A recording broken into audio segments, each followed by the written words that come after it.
കൊട്ടിയൂരമ്പലം കൈലാസമായി, ഭക്തപ്രവാഹത്തിൻ ഗംഗയാറായി, ദക്ഷന്റെ ഹോമത്തിൻ ഭൂമി വിളങ്ങി, ദക്ഷിണ കാശിയെ നമ്മൾ വണങ്ങി.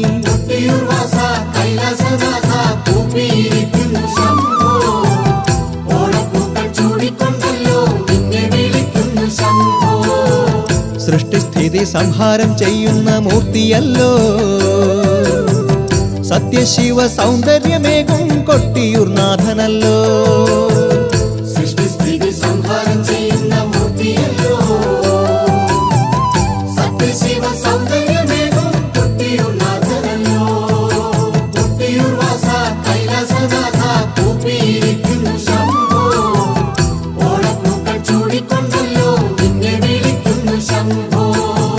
ദക്ഷണാകാലത്തൊരിക്കൽ ദുർഗാദേവിയെ പുത്രിയാക്കിടാൻ ബ്രഹ്മാവിൻ കാരുണ്യത്താലേ